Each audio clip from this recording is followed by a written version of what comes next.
All right, so today I want to share something with you that I learned very early on in the freight broker business. And it's something that I've always kept really close to me, and I think it's important that we learn from the mistakes that we make, learn from the errors in judgment that we sometimes make, right? And when you've made those errors, you don't want to continue to repeat those mistakes over and over and over again, right?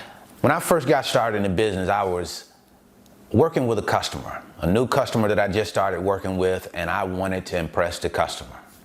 And I was really fearful, afraid that if I didn't cover a load, that wouldn't look good with that shipper. I wanted that shipper to have the utmost confidence and my business being able to do what we said we could do, right? So I was moving a load, and I wanted to make sure that that load covered. So what I decided to do was say, okay, I had set up with one carrier and talked with the owner operator. He and I were good to go, squared away. He was ready to pick up the load, agreed to the rate, everything is good. But then I started to second guess myself, second guess whether or not that carrier that I had already covered with would pick up the load. Because you see, I had just had a situation that happened very similar to this one the previous week. I had covered with a carrier, I was early, set, everything was good to go. And at the last minute, that carrier called me back and canceled the load. Now, I was still able to cover, but I had to really scramble to get the load covered, and I ended up making less money. So I had that thought in my mind to say, man, you don't want to find yourself in that situation again. What can you do to cover yourself? What can you do to make this so that you have a backup plan in case that carrier does not pick it up? So I'm thinking to myself, should I go ahead and just book another carrier just in case? I knew in my mind that if I double booked that load, that was the wrong thing to do. Even as being new, it was in my mind to say, you shouldn't do that. But on the other side, I was saying, well, that'll just be a backup. That'll be a backup just in case, because you think that other guy's not going to pick it up. That can be your backup. But you didn't tell him. You're not going to tell that other driver he's a backup because he's probably not going to stick around to be a backup. So you didn't tell him that, so that's not right. Well, I didn't do what was right in this situation.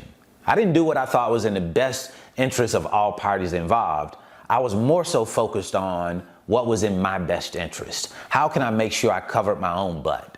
And whenever you're making decisions based off of fear, based off of being afraid, you're usually going to make the wrong decisions, right? So we want to come back to center, calm down, and do what you know is the right thing to do. I didn't do that in this situation. What I decided to do was to go ahead and book both of those carriers. I said to myself, man, don't find yourself in the same situation you were the last week. Do what you know you need to do. Cover this load. Make sure you get this load covered for this customer, for yourself. But what I didn't know is these carriers knew each other, and they were testing me. They were putting me to the test.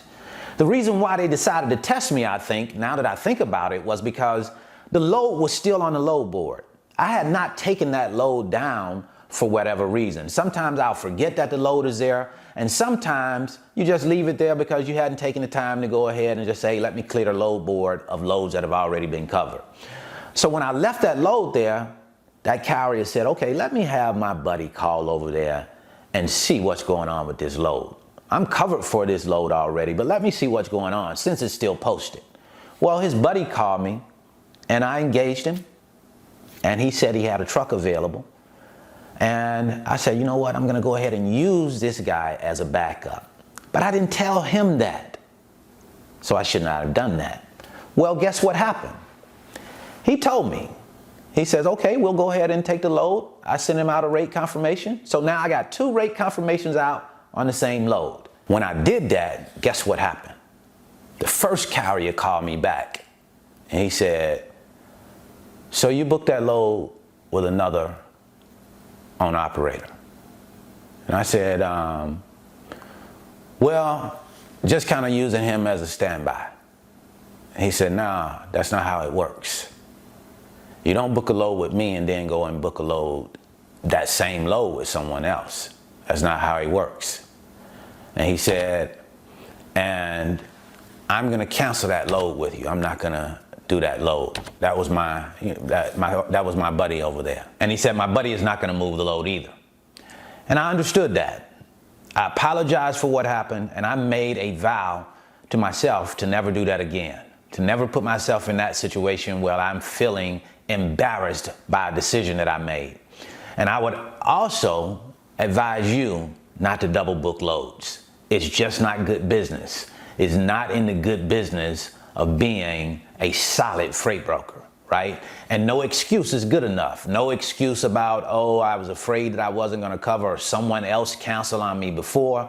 That doesn't have anything to do with this driver. So just do good business, do straight up business. And when you make mistakes, like I did, you will make some mistakes. Learn from those mistakes. Mistakes are lessons we learn from, and we don't go back and repeat those mistakes because they could be detrimental to you and your business. If you keep doing things like that, you won't be in business for long. So do the right thing.